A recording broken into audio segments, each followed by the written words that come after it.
Verilmez şey daha iyi. Aşağılar daha iyi. İstiyorsanız aşağıdaki.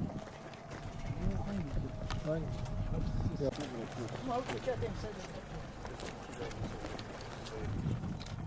Sen bunlara gübre veriyorsun. Vallahi gömle vermiş.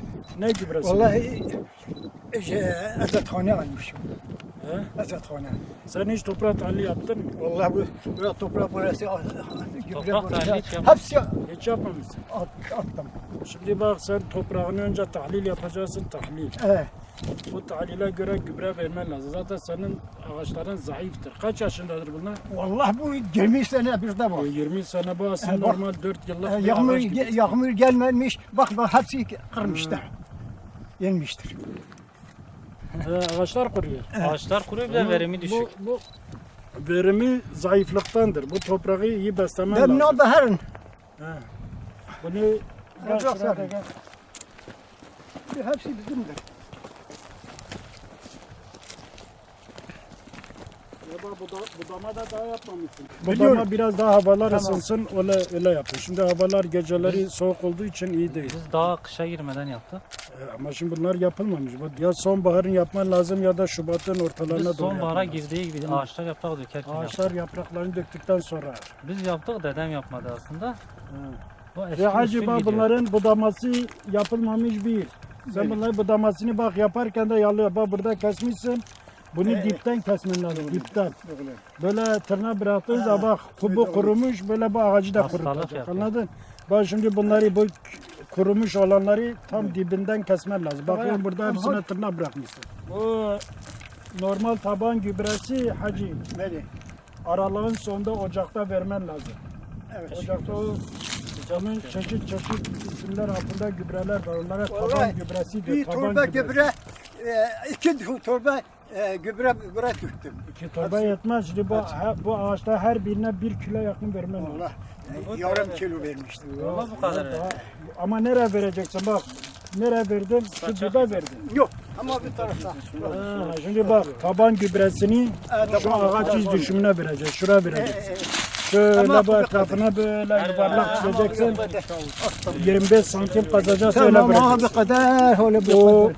bak şimdi Mart'ın başında Şubat'ın sonuna doğru şeker gübresi ve amonyum sülfat görmüş o beyaz. Böyle. Onu getir. Bu sefer buraya dök, toprağa karıştır. Tamam mı? Onu derine dökme. Bu toprağı tahlilini mutlaka yapman lazım. Böyle. İstiyorsan bir gün getir bize, biz sana göndeririz o toprağı bir yere tahlil yaptırırız. Tamam mı? Burası kumlu olduğu için Burada bu toprağı bana nasıl toprağı tahlil yapacaksın, alacaksın. Şu üstünü temizleyeceksin bu otlardan. Sonra burayı 25 santim kaz. Oradan bir poşete koy. Tamam. Buradan birkaç yerde ama tek bir yerden değil. Koy bir poşete bize getir. Tamam hacı. Tamam. 20 yıl bir de dedem eski sistem gidiyor. Hani 5-6 yıllık ağaçlar bile bu kadar büyüklüğe ulaşır.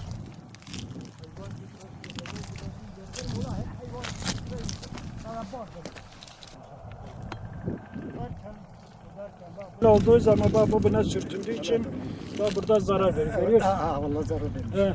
Ondan sonra budama yaparken dediğim gibi mutlaka tırnakları bırakmayacaksın. Böyle dipten keseceksin. Kestiğin dalı dipten. Yani bir yıl üstüne geçmeden hayvan gübresi kullanırsan zararlıdır. Anladın? Çünkü Allah içinde Allah. yabancı tohumları var, hastalıklar var. Bu sefer onlar yeşeriyor, hastalık bulaşıyor. Biz Onu- daha çok yayılıyor. Onu en az mesela getirirsen de tazesini bağın bir köşesine koy. Bir yıl üstünden geçsin, yansın içinde. Evet. O tohumlar, muhumlar hepsi kurusun, sonra getir buralara. Yoksa taze atarsan zarar edersin. Mesela sen de herhalde dedin kurt var değil mi diplerinde? Evet. Bizim buralarda baltı diyorlar. O dip kurduna karşı da ilaçları var. Aslında hem yere atılan bir tane ilaç var. Nematottur. Kapsanem adı altında. Sulu bir ilaç da var, normal sıkıyorlar yere. Hoca defa her O, hata var. o oralara atılıyor ki canlıdır. Nematottur. O gidiyor o kurtları öldürüyor. Hoca. Öyle de var. Bir tane daha ilaç var. O ilacı da erginlere atıyoruz. Yani o uçan böcek var siyah. Ha, göz kurdu. Başı sert. Göz Yok kurdu. yok aynen dip kurdu. Dip Biraz kurdunun ince. anası O yani. siyah, ben tamam. Siyah böyle Büyüyünce- düz uçuyor. O Mayıs, Haziran'da falan uçuyor. Mayıs'ta, Temmuz'da, Ağustos'ta uçuyor. havalar 25 santigrat derece olduktan sonra onlar uçuyor. O siyah bir tane böcek var, hadi siyah. Siirt'te balti diyor, Ne? bazıları kezik diyor. Eyvallah. Türkçe'de de dip kurdudur ismi. Onu gördüğün yerde zaten onun başı sert olduğu için illa makasla kesiyorlar ya da taşla vurup öldürebiliyorlar. O kurtlar ondan oluyor. Onun için bir ilaç var. O ergine karşı. Yani o ergine karşı ilaç var. O da yılda 3 defa atman lazım. 15-20 Mayıs arası, 15-20 Temmuz arası, bir de 5-10 Ağustos arası onu ağaçlara atıp eğer o böcek varsa öldürmek için. Buraya vuruyor, bak güneş burayı kurutuyor değil mi? Gittikçe kuruyor çünkü bu yanlış budamadır. Onu önce şekil vermen lazımdı. Buralarda dal olmalıydı. O dallar burayı gölgeleyecekti. Hem yeri hem bu gövdeyi. Sen dedeni anlatırsan belki o daha iyi anlar. Bak şimdi Yazın bu ağaç, ben diyorum kireç de sür bu genelde. ağaç yanlış budamadan dolayı bak bu kuruyacak önünde sonra. O nasıl yapıyor? Açılmasın diye birbirine bağlıyorlar. İşte olmaz o. Kabak değil ki Ben bu. diyorum saçak yap. Şimdi biz fıstık ağacı şemsiye şeklinde olmasını istiyoruz. Biz kavak gibi yüksek çıkmasını istemiyoruz. Böyle şemsiye gibi. Biz Bütün hem gövdesini gölgeleyecek hem topraktaki nemi bu koruyor. yeri de gölgeleyecek ki bak böyle güneş vurup gövdeyi kurutmasın diye. Deri de dibe güneş vurmayıp bu dipteki nemin kaçmaması için. Çünkü bizim buralar kuraktır. Sular azdır. Yağan yağışta bunu korumak lazım. Şimdi bu çok yanlış. Bu dal buradan çıkacak. Bu burada dal olmaz. Ve bu burada olduğu için bu ağaçlar hepsi güneş görür. Güneş. Güneş çok vuruyor, güneş mahvediyor. Anladın? Bir de dibi de kupkuru oluyor. Bu nem de kalmıyor. Senin ağaçların bir zayıflığın nedeni de budur. Bana dalı kırdım, seninkinde pek yoktu. Bizim aşağıda var. Var ya. Doludur. Bunun içinde bak böyle, Ağaçların hepsini budadım. onun içinde bak böyle tuzaklar var bak. Bu tuzaklar var. Onları koyuyorlar. Bunun feromon tuzak diyoruz bunlara. Bir tane küçük kapsül var. O kapsülü buna koyuyorlar. Bunun içinde yapıştırıcı kağıt var. O kapsülü bunun içine koyuyoruz. O yapıştırıcı bu sefer o koku saçıyor. O böcek dediğimiz şu böcek. Şu geliyor o kokuya doğru zannediyor ki dişidir. Koşuyor gidiyor oraya. Bu da o kağıda yapışıyor. Yapışıyor. Geçen sene budadık.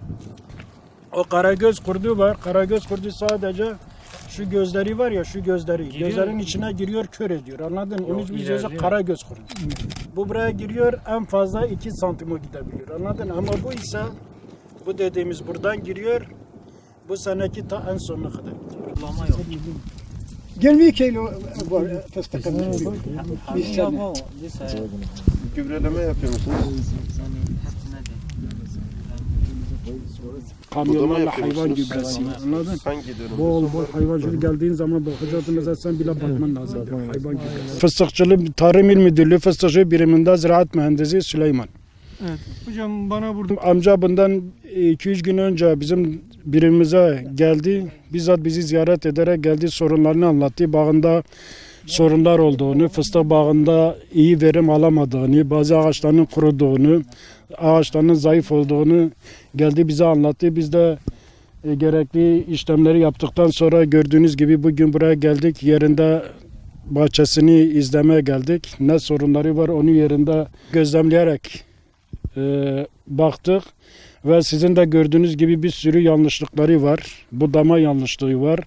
Ondan sonra ağaçlarına bugüne kadar toprağı zayıftır zaten. Gördüğünüz gibi ağaçlar kendi anlatımıyla 10 yaşın üzerinde olmasına rağmen 3-4 yaşındaki ağacın bile seviyesine gelmemiş. Demek ki toprağı zayıf, iyi bakım yapılmamış.